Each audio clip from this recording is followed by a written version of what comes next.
ఓం శ్రీమాత్రే నమః. ఓం నమః శివాయ. హాయ్ అండి. Welcome to Vaishu creations. ఈరోజు మనం ఈ వీడియోలో జనవరి 3వ తేదీ శనివారం శివముక్కోటి ఆరుద్రోత్సవం పుష్యపూర్ణిమ సందర్భంగా ఎలాంటి విధి విధానాలు పాటిస్తే సమస్త సౌభాగ్యాలు చేకూరుతాయో తెలుసుకుందాం. అలాగే ఆరుద్రోత్సవం శివముక్కోటికి ఉన్న ప్రాధాన్యత ఏమిటో, అలాగే శుక్ల పూర్ణిమ ప్రాధాన్యత ఏమిటో ఈ వీడియోలో తెలుసుకుందాం. జనవరి 3వ తేదీ చాలా శక్తివంతమైన రోజు. దానికి కారణం ఏమిటంటే వైష్ణవ సాంప్రదాయంలో ముక్కోటి ఏకాదశి ఎంత ప్రాధాన్యత కలిగి ఉందో శైవ సాంప్రదాయంలో ఆరుద్రోత్సవానికి అంత ప్రాధాన్యత కలిగి ఉంది. దీనిని శివముక్కోటి అని పిలుస్తారు. అంటే వైష్ణవ సాంప్రదాయంలో వైకుంఠ ఏకాదశి ఎలా అవుతుందో అలాగే శైవ సాంప్రదాయంలో ఆరుద్రోత్సవం కూడా అంటే శివముక్కోటి కూడా అదే విధంగా అభివృద్ధి చెందింది అని చెప్పవచ్చు. ఇది ఈశ్వరుడికి ఎంతో ప్రీతిపాత్రమైన రోజు కాబట్టి జనవరి 3 శనివారం నాడు శివుడి గుడికి వెళ్ళి 7 గంటలలోపు అభిషేకం చేయించుకున్న వారికి జన్మ జన్మల పాపాలను పోగొట్టుకోవచ్చు. అలాగే ఈరోజు శివాలయానికి వెళ్ళి శివుడి దర్శనం చేసుకుని సకల దరిద్రాలు జన్మ జన్మల పాపాలు నశింపజేయించుకోవచ్చు. కనుక జనవరి 3 శనివారం నాడు తప్పకుండా శివాలయానికి వెళ్ళి శివుడి దర్శనం చేసుకుని అభిషేకార్చనలు చేయించుకోండి. కుదరకపోతే ఇంట్లోనే శివుడికి అభిషేకం చేసుకోండి. దీనివల్ల దరిద్రాలని, జన్మ జన్మల దోషాలని, జన్మ జన్మల పాపాలని అన్నీ నశింప చేసుకోవచ్చు. ఇప్పుడు ఆరుద్రోత్సవానికి గల పౌరాణిక కథ గురించి తెలుసుకుందాం. ఒకానొక సమయంలో శ్రీ మహావిష్ణువు యోగ నిద్రలో ఉన్నప్పుడు చిన్న చిరునవ్వు నవ్వుతాడు. ఆ చిరునవ్వు చూసి ఆదిశేషుడు, స్వామి, మీరు యోగ నిద్రలో ఉన్నప్పుడు సంతోషంగా చిరునవ్వులు చిందిస్తూ ఉన్నారు. దానికి కారణం ఏమిటి అని అడుగుతాడు.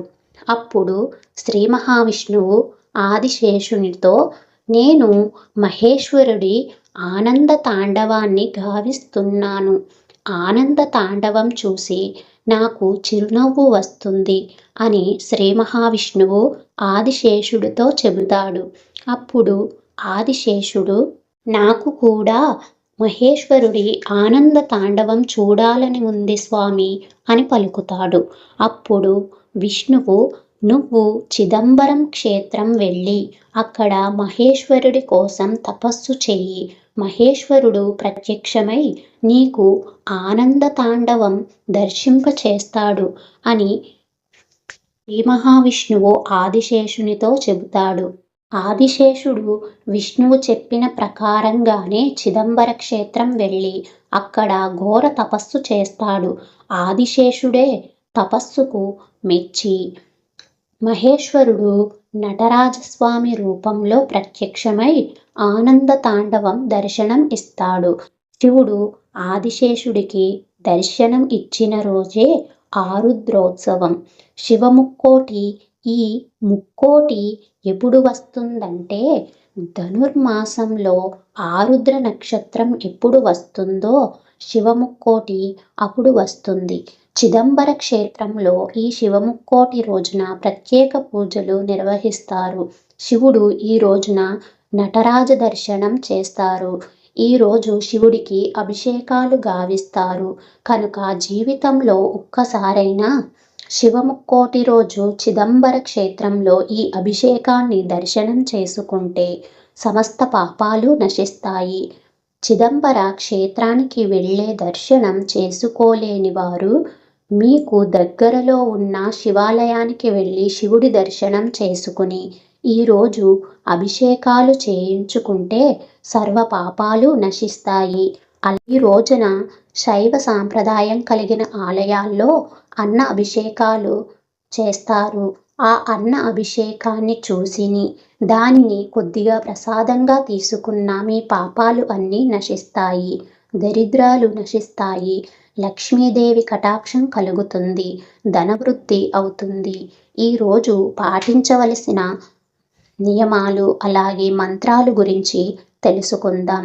ఈరోజు పఠించవలసిన మంత్రాలు శ్రీ శివాయ మహాదేవాయ ఐశ్వరేశ్వరాయ నమః లేదా శ్రీం శివాయ నమః అనే మంత్రాలు పఠించడం వల్ల ఆర్థిక ఇబ్బందులు దూరం అవుతాయి. ఈ మంత్రాలను మీకు వీలైనన్ని సార్లు చదవడం వల్ల ఆర్థిక ఇబ్బందులు దూరమవుతాయి. శివాలయంలో చదివితే మరీ మంచిది. గ్రహదోషాలు పట్టి పీడిస్తున్న వారు ఓం నమో భగవతే రుద్రాయ అనే మంత్రాన్ని జనవరి 3 శనివారం రోజున శివాలయంలో చదివితే విశేషమైన ప్రయోజనాలు చేకూరుతాయి. కనుక 2026 జనవరి 3వ తేదీన శనివారం నాడు ఆరుద్రోత్సవం శివముక్కోటి నాడు శివుడిని పూజించి జన్మజన్మల పాపాలను అలాగే జన్మజన్మల దారిద్రాన్ని తొలగించుకోండి. అలాగే ఈరోజు ఉన్న మరొక ప్రత్యేకత ఏమిటంటే పుష్య పౌర్ణమి. పుష్య పౌర్ణమిని మహాపౌషి అనే పేరుతో కూడా పిలుస్తారు. ఈ మహాపౌషి చాలా శక్తివంతమైనది. మీరు ఈరోజు ప్రాంతకాలంలోనే నిద్రలేచి నవగ్రహాలు ఉన్న గుడికి వెళ్ళి శనీశ్వరుడికి తైలాభిషేకం చేస్తే మీకున్న శనిగ్రహాల శని దోషం అన్నీ తొలగించుకోవచ్చు. అలాగే కొబ్బరి నీళ్లు పోస్తే ఆర్థిక సమస్యలన్నీ తొలగించుకోవచ్చు. అదేవిధంగా కొబ్బరి నీళ్లు అభిషేకం చేయడం వల్ల ఆర్థిక ఇబ్బందులన్నీ పోతాయి. ఆవాల నూనె వేయడం వల్ల మీకున్న బాధలు గ్రహపీడలను అన్నీ నశిస్తాయి.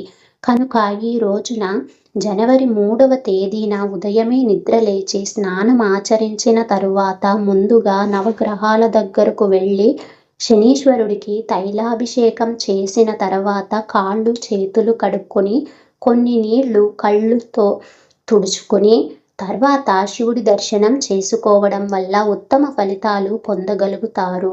అదేవిధంగా ఈ శనివారం నాడు గుడికి వెళ్ళలేని వారు ఇంట్లో పడమర దిక్కున దీపం వెలిగిస్తే శని దోషాల నుండి బయటపడవచ్చు.